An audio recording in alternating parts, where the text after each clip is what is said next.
왕이신 하나님께 찬양드리며 예배합니다. 기도하겠습니다. 구원의 하나님, 우리에게 베푸신 은혜와 사랑에 감사하며 주님의 보좌 앞에 나아갑니다. 예수 그리스도의 보혈로 우리를 깨끗게 하셨음을 믿으며 더 이상 죄 아래 놓인 인생이 아니라 구원의 은혜 안에 놓인 인생임을 깨닫게 하여 주옵소서. 주님께 온 마음 다해 예배합니다. 주님만 바라보게 하시고 진심을 다해 드리는 이 예배에 좌정하여 주옵소서. 예수님의 이름으로 기도하옵나이다. 아멘. 다 함께 사도신경하심으로 우리의 신앙을 고백하시겠습니다. 나는 전능하신 아버지 하나님 천지의 창조주를 믿습니다. 나는 그의 유일하신 아들 우리 주 예수 그리스도를 믿습니다. 그는 성령으로 잉태되어 동정녀 마리아에게서 나시고 본디오 빌라도에게 고난을 받아 십자가에 못 박혀 죽으시고 장사된 지 사흘 만에 죽은 자 가운데서 다시 살아나셨으며 하늘에 오르시어 전능하신 아버지 하나님 우편에 앉아 계시다가 거기로부터 살아있는 자와 죽은 자를 심판하러 오십니다. 나는 성령을 믿으며 거룩한 공교회와 성도의 교제와 죄를 용서받는 것과 몸의 부활과 영생을 믿습니다. 아멘.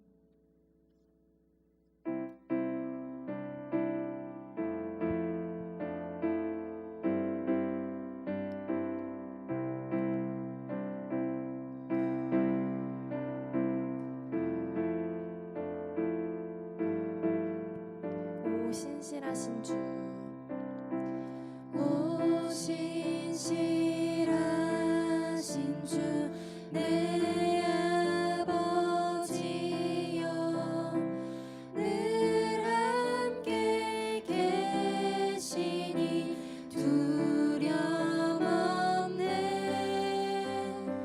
그 사랑 편찮고 날 지키시며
슬픔과 애통이 기쁨이 되니 시온의 영광이 비춰오네. 다시 한번 1절로 고백하시겠습니다. 시온의 영광이 시온의 영광이 빛나는 아침 어둡던 이 땅이 밝아오네. 슬픔과 애통이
우리 다 함께 어두운 이 땅을 영광으로 밝히시는 하나님 아버지께 감사하며 기도하며 나아가시겠습니다.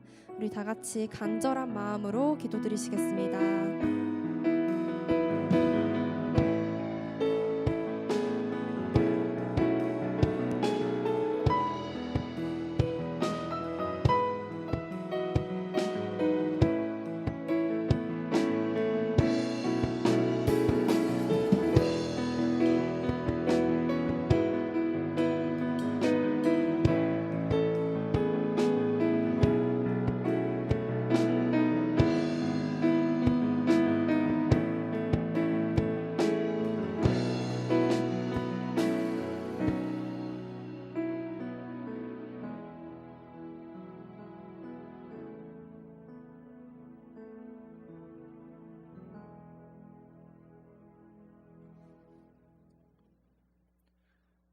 사랑이 많으신 하나님 아버지 감사합니다. 오늘도 주의 청년들이 교회에 나와 함께 주님을 찬양하고 예배하게 하여 주시니 감사합니다. 이 시간 예배 드릴 때에 각자의 고민, 걱정 모두 주님 앞에 내려놓고 온전히 주님만 높여드리기를 원하오니 주님 홀로 영광 받아주세요. 또한 가정에서 예배를 드리는 청년들에게도 동일한 은혜 부어주세요. 주님, 한 주간도 세상을 살면서 알게 모르게 지은 죄들을 주님께 고백합니다. 저희의 죄를 용서하여 주시고 저희의 연약함 주님께 맡겨드리고 주님만 의지하며 살아갈 수 있도록 해주세요. 이제 말씀을 듣습니다. 말씀 전해주시는 박홍호 목사님께 능력 더하여 주셔서 그 말씀이 저희 마음속에 깊이 새겨져 한 주간도 살아갈 때 그 말씀으로 주 안에서 승리하는 삶 살 수 있게 해주세요. 매일매일 주님을 더욱 알기 원하고 닮기를 소망합니다. 세상에서 주님의 사랑을 전하며 살게 해주세요. 감사드리며 예수님의 이름으로 기도합니다. 아멘.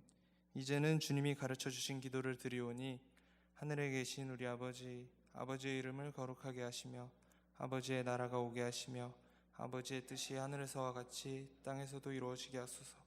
오늘 우리에게 일용할 양식을 주시고 우리가 우리에게 잘못한 사람을 용서하여 준 것 같이 우리 죄를 용서하여 주시고 우리를 시험에 빠지지 않게 하시고 악에서 구하소서.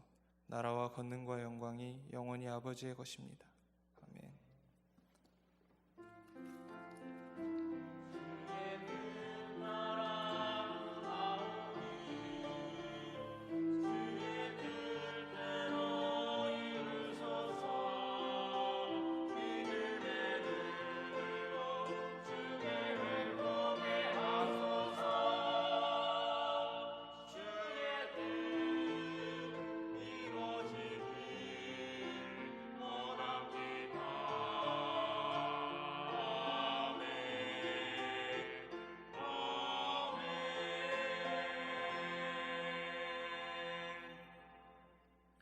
오늘 우리에게 주신 하나님의 말씀은 사도행전 2장 43절에서 47절까지의 말씀입니다.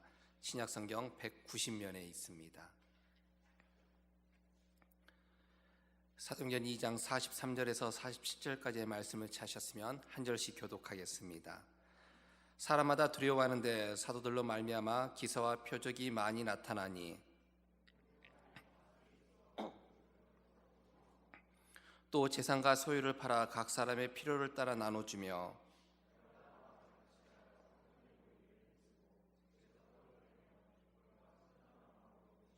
다 같이 봉독합니다. 하나님을 찬미하며 또 온 백성에게 칭송을 받으니 주께서 구원받는 사람을 날마다 더하게 하시니라. 아멘.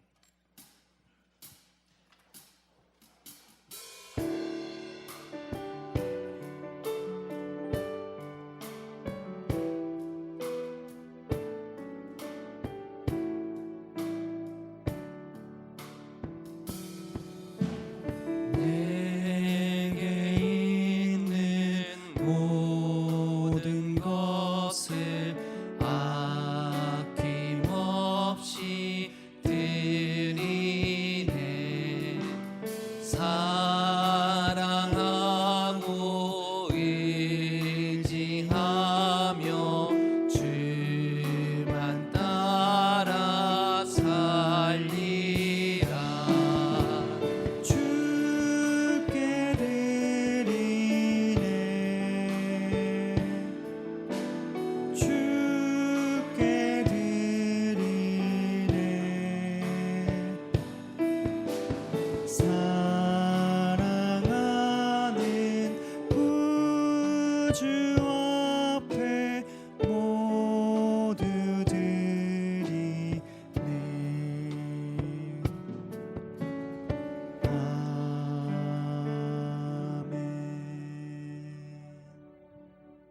부활이요 생명이 되신 하나님, 우리에게 참 구원의 소망을 허락하여 주시고 주님의 날 한 자리에 모여 하나님께 예배하게 하심에 감사드립니다.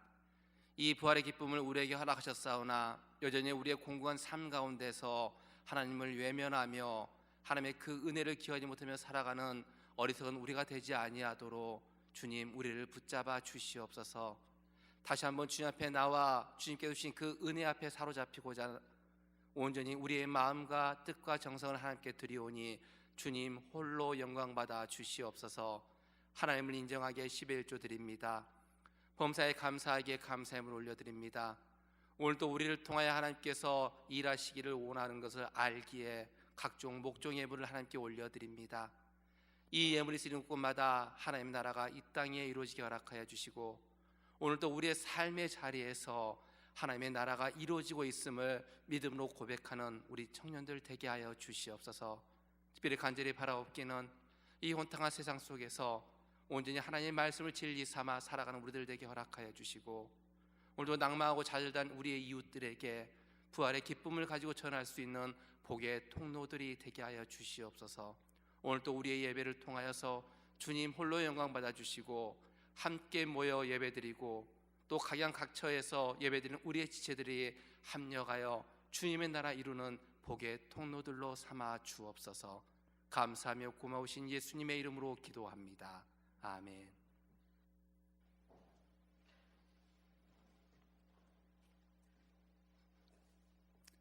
다 같이 공동 기도문으로 기도드리는 후에 카이레트 찬양을 하나님께 올려드리겠습니다.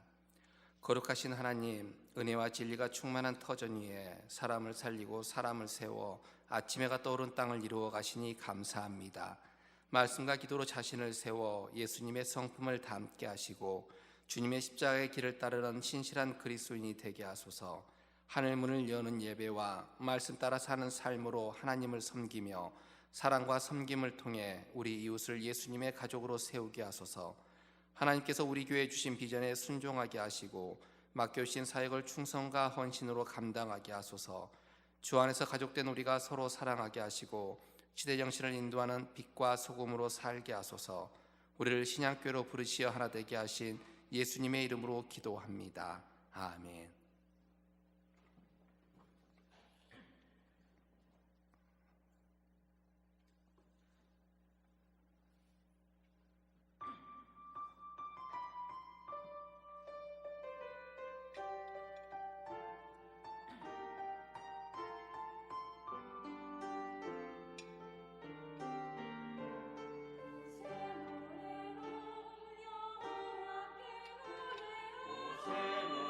새 노래로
귀한 찬양 감사합니다.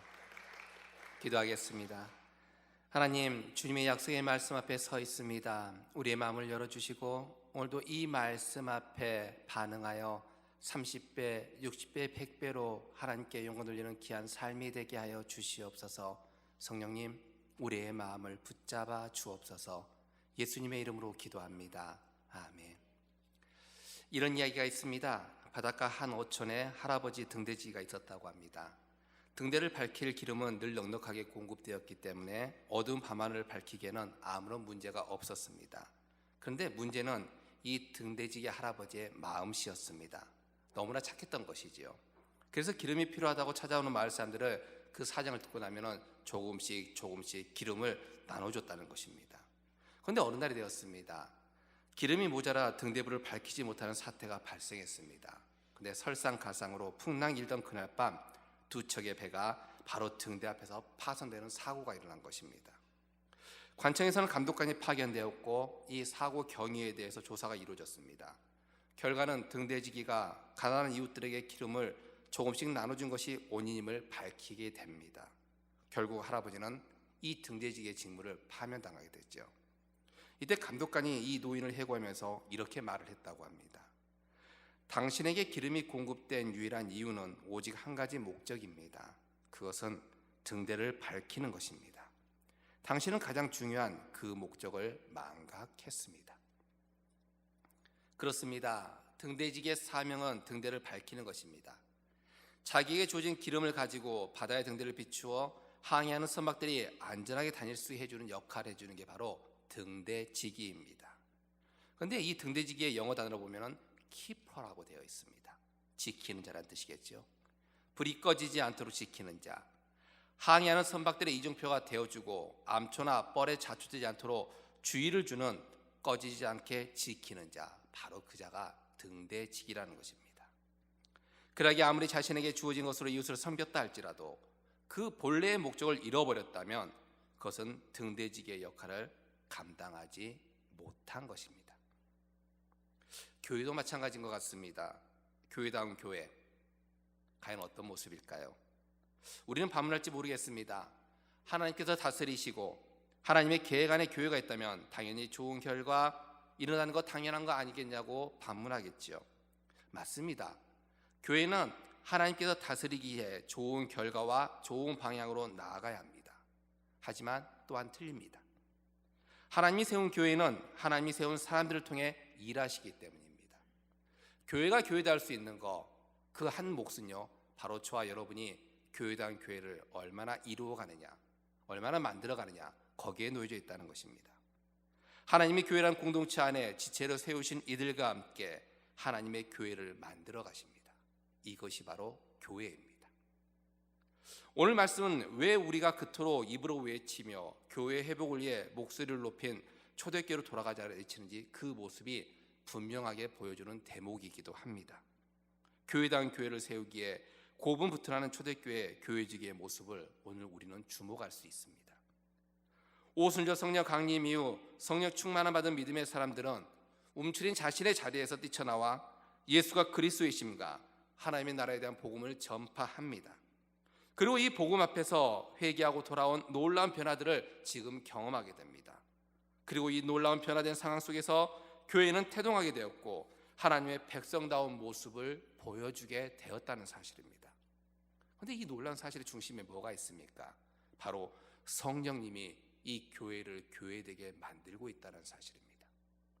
성령이 오순절날 임함을 통해서 교회는 하나님의 만드신 그 목적대로 하나님의 본래 그 목적을 이루는 존재로서 그 일을 감당하도록 역사하고 계신다는 겁니다. 교회는 성령의 집으로서 성령의 인도를 받아야 됩니다.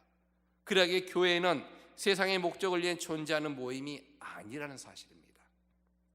교회는 하나님의 나라를 위해 역사하는 성령의 활동에 발맞추어 나가는 것이 바로 교회입니다. 성령은 이러한 교회 안에서 존재하는 영이 아닙니다. 성령은 이 순간에도 모든 자리에서 하나님의 나라를 위해 활동하고 계십니다. 그러기에 성령의 역사에 참여하는 교회, 바로 그것이 바른 교회라는 사실입니다. 단순히 우리가 모이는 이 자리에만 성령님이 역사하실까요? 아닙니다. 성령님은요, 우리 한 주간 삶의 자리도 역사합니다. 여러분의 학업과 여러분의 직장과 여러분의 가정에서도 성령님은 역사하고 계십니다. 거기에 그 성령의 역동하심에 내가 얼마나, 성령님의 그 움직이심에 내가 얼마나 예민하게 반응하며 살아가느냐, 바로 그 자리가 교회가 될 수 있고요, 그 자리가 하나님의 나라를 이루는 복의 통로가 될 수 있다는 겁니다. 성령님은 그러하기에 행정이나 경영의 논리에 의해 운영되는 것이 아님을 기억하셔야 됩니다.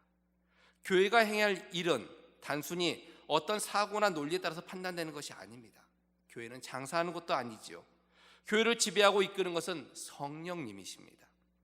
교회는 성령의 공동체라고 말한 이유가 바로 여기에 있다는 사실입니다. 또한 교회는 하나님의 백성의 모임이라는 사실도 잊어서는 안 될 것입니다. 하나님의 백성은 두 가지 의미가 있다고 합니다. 먼저는 하나님의 부름받은 자를 하나님의 백성이라고 말합니다. 또한 하나님의 백성인 공동체를 바로 하나님의 백성이라고 이야기합니다. 교회를 단순히 건물이나 외관적인 것으로 비교하지 않는 이유는 여기에 있습니다. 하나님께서 부름받은 자, 하나님의 뜻대로 모임받은 그 공동체, 바로 그것이 바로 교회라는 것입니다.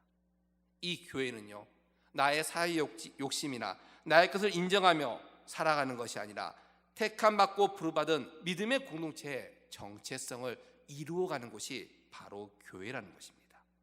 바로 그 교회 공동체는 하나님과 사귐이 있어야겠고, 하나님의 나라를 소망하는 형제 사귐의 공동체가 아울러서 이루어져야 한다는 것입니다. 어느 곳이 교회입니까? 아주 간단합니다. 교회는요, 하나님을 사랑하고 이웃을 사랑하는 곳이 교회입니다. 바로 우리 교회가 늘 추구하는 하나님의 나라를 꿈꾸는 그 비전이 바로 여기에 있다는 거죠. 하나님을 사랑하는 것, 이웃을 향해 살아가는 것, 그것은 바로 어떻게 보면 초대교회가 우리에게 보여주는 성령의 역사심의 모습인지도 모르겠습니다. 오늘 우리가 보고 있는 초대교회의 모습이 바로 그러하기 때문입니다. 초대교회는 성령 충만함을 받고 난 이후 교회당 교회로 만들어지고 있습니다. 그 자리에 자신이 교회가 되는 것이 아니라 온전히 성령님이 역동하도록 교회의 분명한 모습을 보여주고 있다는 사실입니다. 교회가 성령의 역동하심에 반응하며 교회가 하나님의 백성답게 살아가는 삶의 자리를 우리에게 보여주고 있는 모습이 바로 오늘 말씀입니다. 이전에 자신의 삶의 자리에서 성령님께서 리드하시고 성령님께서 이끄시는 공동체의 모습을 보여주는 자리로 내어드리는 곳, 바로 그것이 교회라고 이야기하고 있습니다. 예수를 주로 고백하고 부활의 기쁨을 누리며 성령의 충만을 받는 자가 마땅히 있어야 할 자리, 바로 그 자리는요, 성령이 이끄는 자리, 성령이 역동하는 자리가 되어야 됩니다. 바로 그곳에서 우리는 교회라고 이야기할 수 있습니다. 오늘 우리의 모습은 어떠하신지요? 우리는 성령의 역사하심 앞에, 성령의 인도하심 앞에 반응하며 나아가는 교회다운 교회의 모습인가요? 교회는 과거의 유산이 아닙니다. 미래의 결과도 아닙니다. 교회는요, 지금 여기에서 우리가 보여줘야 될 믿음의 자리요, 삶의 자리인 것입니다. 여러분이 오늘 예배 드리고 나서 각자의 초소로 돌아가실 겁니다. 그런데 만약에 그 자리에서 성령님과 함께하지 않으신다면요, 여러분은 교회를 세우지 못한 것입니다. 오늘 여러분이 함께 이 말씀을 가지고 믿음의 응답을 하며 세상을 나아갔을 때 침묵하고 조용히 있다고 한다면 여러분들은 교회를 교회답게 세우지 못하는 것입니다. 내가 받은 것, 내가 아는 것으로만 살아가는 것이 교회가 아니기 때문이죠. 아니, 언젠가 이루어질 그날을 기대하며 이상으로 쫓고 나는 것이 바로 교회가 아니라는 겁니다. 교회는 지금 여기에서 우리의 삶이 얼마나 성령님의 인도하심에, 그 일하심에, 움직이심에 우리가 반응하느냐입니다. 오늘 말씀을 보시기 바랍니다. 초대교회는 교회가 무엇인지, 바로 성령의 역동하신 그 다윗나임에게 바로 우리에게 보여주고 있는 모습이 있습니다. 그 첫 번째는 바로 예배하는 공동체의 모습입니다. 본문 46절을 보시기 바랍니다. 날마다 마음을 같이하여 성전에 모이기를 힘쓰고 집에서 떡을 떼며 기쁨과 순전한 마음으로 음식을 먹고라고 말씀하고 있습니다. 여러분, 성령 충만한 예루살렘 교회가 지금 힘쓴 일이 무엇인 줄 아십니까? 성령을 받고 나서 그들의 삶이 변한 게 무엇인 줄 아십니까? 아주 본질적인 것입니다. 예배라는 것입니다. 본문에서 떡을 뗐다는 단어가 나옵니다. 이 떡을 떼면 단순한 식사의 의미가 아닙니다. 그것은 바로 주님께서 우리에게 베풀으신 성찬의 의미를 말하고 있습니다. 떡을 떼면 집에서, 어떤 개인의 집에서 행해졌지만 사도행전의 모습은 공간적인 예배의 자리를 말하고 있습니다. 우리가 예수 그리스도의 이름 모인 그 자리에서 예배하고 그리스도의 그 고난과 희생을 기억하는 성찬에 참여함을 통하여서 하나님의 그 역사를 기억하겠다는 것입니다. 그 예배 자리를 세우는 거예요. 바로 성령의 역동하는 교회의 모습이라는 거죠. 많은 분들이 오해하시는 것 중에 하나가 있습니다. 교회는요, 우리가 모인다고 해서 교회는 아닐 것입니다.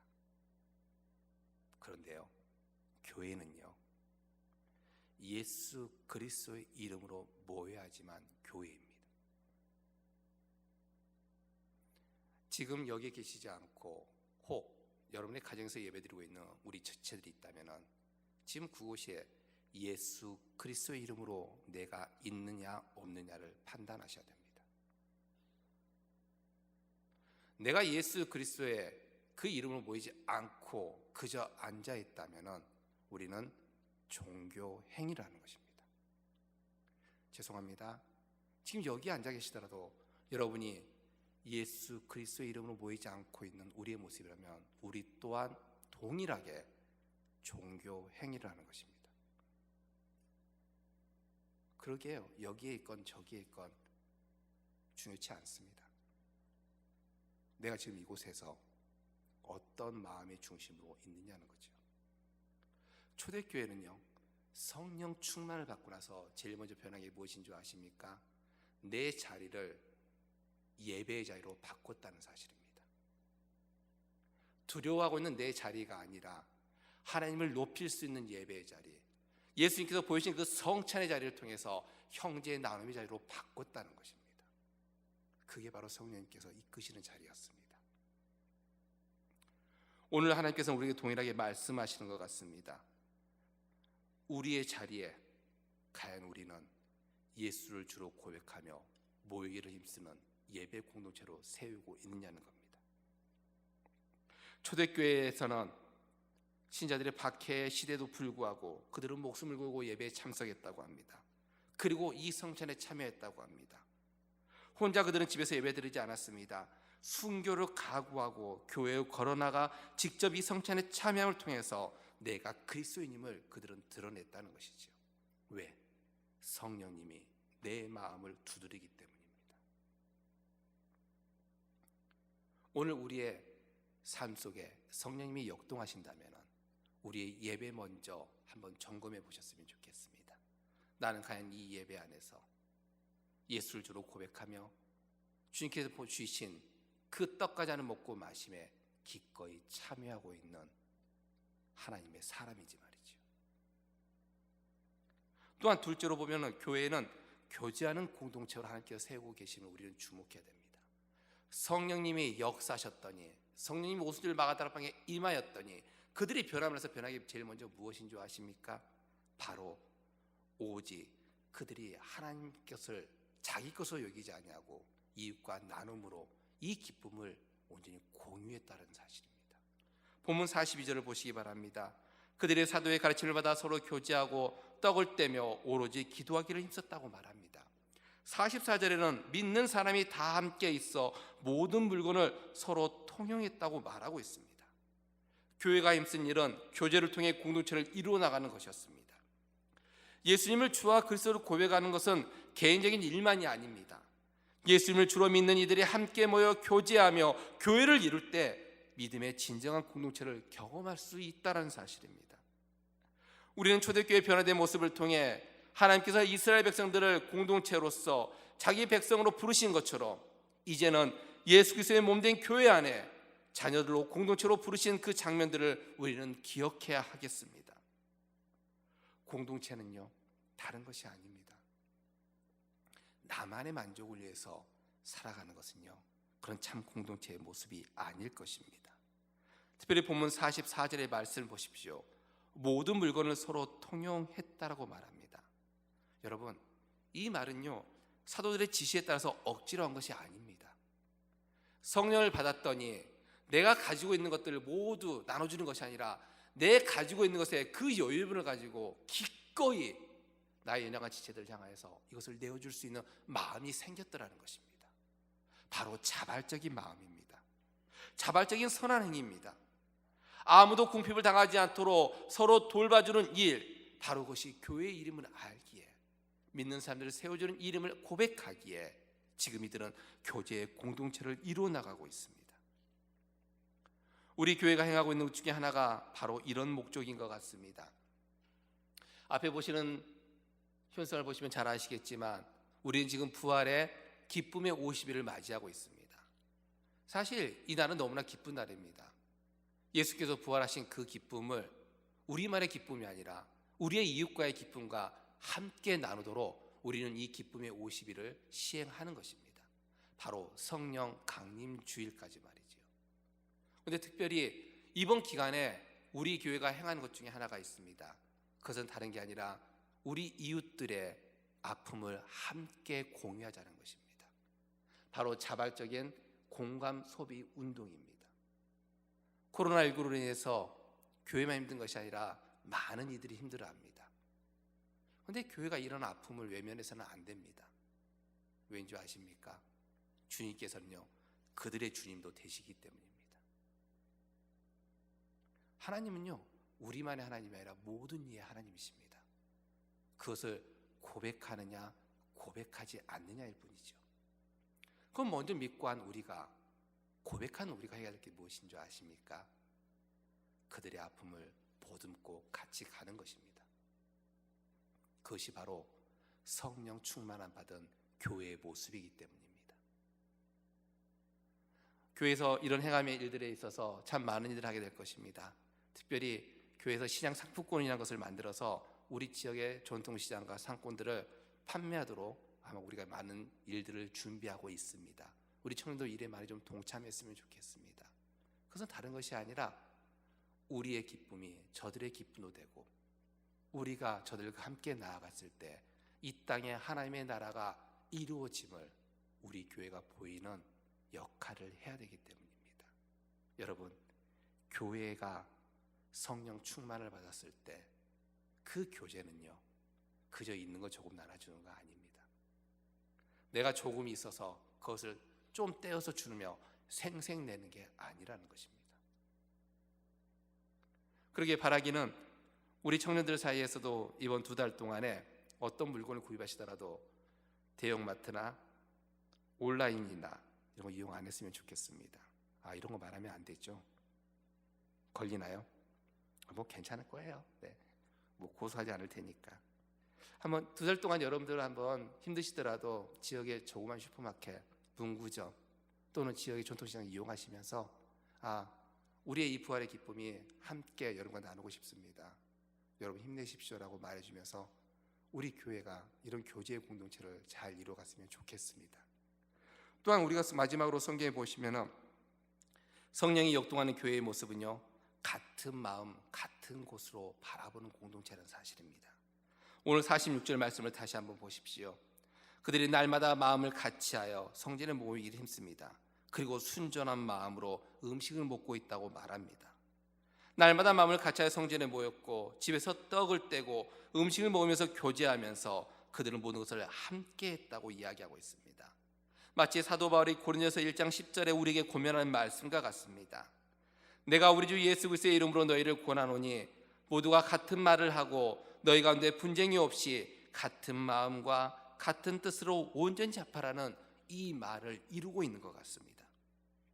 사도 바울이 고린도 교회에 당부하는 것은 같은 말, 같은 마음, 같은 뜻을 가지라는 것입니다.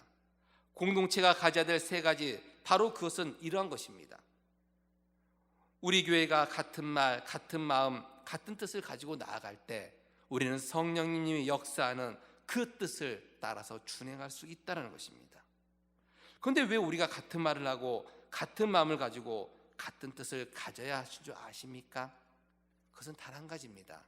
바로 하나님 아버지의 마음이기 때문입니다.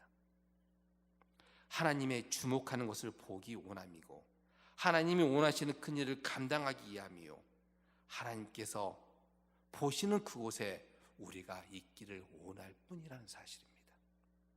초대교회는 이러한 마음이 분명했습니다. 내 생각이 아니라, 나의 의지가 아니라 하나님께서 바라보시고 하나님께서 주신 그곳에 그들 또한 있기를 원했던 것 같습니다. 그러하기에 성령님이 그들의 마음을 두드리니 그들이 한 마음 한 뜻으로 같은 것을 바라보며 이 일에 기꺼이 자원할 수 있었다는 것입니다. 사랑하는 청년 여러분, 성령이 역동하는 교회는 자신의 익숙한 상황에 얽매이지 않은 것 같습니다. 자신의 익숙한 상황에도 순응하지 않고 살아갑니다. 오히려 그 상황 속에서 하나님의 일하심을 주목하는 것 같습니다. 성령의 일하심을 보고 있습니다. 하나님께서 기대하는 마음을 갖고 있습니다. 왜냐하면 그래야 할 때 교회다운 교회가 될 수 있고 하나님의 꿈과 비전을 공유할 수 있기 때문입니다. 부활의 기쁨을 누리는 이 시간, 우리 청년 공동체도 다시금 성령님께서 강하게 인도하시는 경험을 맛보아야 하겠습니다. 그리하여 초대교회가 시대의 변화를 이끌듯이 우리 교회도 하나님께서 이끄시는 시대적 사명을 감당해야 하겠습니다. 초대교회는 모든 교인들이 배우고 가르친 일만 열심히 했을 뿐만 아니라 그것을 삶으로 드러냈습니다. 예배로서, 교제로서, 하나님 아버지의 마음으로서 그는 단순히 모여 생활할 뿐 아니라 그들의 삶을 지역으로, 자신의 삶의 자리로까지 이어짐을 통해서 하나님을 예배했고 하나님과 교제했고 하나님의 마음으로 그들을 위로하고 감싸 주었다는 사실입니다. 우리에게 있고 있는 것이 이것이지 않나 싶습니다. 하나님을 사랑하는데, 성령 충만하다고 말하는데 정작 우리의 삶의 자리에서 하나님을 예배함이, 하나님과 교제함이, 하나님의 마음을 온전히 드러냄이 없다면 오늘 우리는 이 말씀 앞에서 다시 한번 자문해 보아야 할 것입니다. 그러기에 사도 바울은 에베소서 4장 4절에서 6절에 이렇게 우리에게 권면하여 줍니다. 몸이 하나요 성령도 한 분이시니 이와 같이 너희가 부르심의 한 소망 안에서 부르심을 받았느니라. 주도 한 분이시요 세례도 하나요 하나님도 한 분이시니 곧 만유의 아버지시라. 만유 위에 계시고 만유를 통일하시고 만유 가운데 계시도다. 오늘 우리가 한 분이신 그 하나님을 사랑한다면 그분의 그 부르심 앞에 우리가 한 지체임을 고백한다면 오늘 우리를 이끄시고 오늘 우리 안에 역사하시는 그 하나님 앞에 어떻게 반응해야 될지 결단해야 하겠습니다. 사랑하는 청년 여러분, 우리 안에서 성령님의 역동하심이 있습니까? 그 역동하심이 오늘 우리의 예배 자리, 우리의 교제 자리를 움직이게 하고 있습니까? 성령님의 다이나믹이 우리의 시선에서 하나님의 시선으로 옮기는 것을 지금 경험하고 계십니까? 우리의 믿음의 고백이, 믿음의 행동이 하나님께서 일하심에 우리를 참여하게 하고 계십니다. 이 성령님의 초대 앞에 이제 우리가 반응해야 하겠습니다. 우리의 예배로, 우리의 교제로, 우리의 시선으로 하나님께서 오늘 우리를 통해 역사하기 원하시는 그 성령님의 일하심을 우리 교회가 이루어 나갈 수 있기를 간절히 소망해 봅니다. 그리고 여러분의 한 주간 삶의 자리에서 그 열매가 오늘 초대교회처럼 우리에게도 이루어질 것을 믿으며 확신하며 나아갔으면 좋겠습니다. 바로 47절의 말씀처럼요. 하나님을 찬미하며 온 백성에게 칭송을 받으니 주께서 구원받는 사람을 날마다 더하게 하시니라. 우리가 하나님을 찬양하고 우리가 하나님의 그 찬양하는 모습을 볼 때 믿지 않는 자들이 하나님을 보게 되고 그 구원받는 사람들이 늘어나는, 더해지는 그 역사, 바로 성령님의 일하심 앞에 우리가 내어 맡길 때 가능할 것입니다. 기도하겠습니다. 하나님, 우리에게 참 부활의 소망이 되신 예수 그리스도를 통하여 하나님을 아버지로 고백하게 하시니 감사합니다. 오늘 약속하신 성령님이 초대교회에 임하였을 때 저들의 자리가 하나님의 기뻐하신 자리로 변한 것을 우리는 기억합니다. 하나님을 온전히 예배하기에 저들은 목숨을 걸었고, 또한 저들의 성도의 교제를 통하여서 하나님의 나라가 이 땅에 이루어지고 있음을 삶으로 나타냈으며, 무엇보다도 아버지의 마음을 가지고 이 세상 사람들을 섬기는 모습을 우리는 기억합니다. 오늘 우리에게도 이 성령의 역동하심을 경험하게 하시는데, 하나님, 우리는 주님의 부르심 앞에 준비가 되어 있는지 모르겠습니다. 하나님, 다시 한번 우리가 부활의 소망을 기억하게 허락하여 주시고, 이 기쁨을 가지고 우리에게 주신 삶의 자리에서 하나님을 예배함이 마땅함을 고백하게 허락하여 주시옵소서.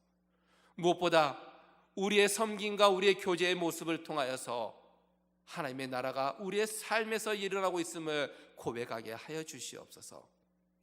아버지의 마음을 가지고 저들을 긍휼히 여기게 허락하여 주시고, 우리의 모든 말과 언행이, 우리의 실천이 하나님을 영광됨으로 나타낼 수 있는 하나님 이정표가 되도록 우리를 들어 사용하여 주시옵소서. 성령님, 우리를 다스리시고 우리를 이끄시고 오늘 또 그 안에서 역동하시는 그 주님의 임재 앞에서 믿음으로 반응하는 믿음의 청년들로 우리를 세워 주시옵소서.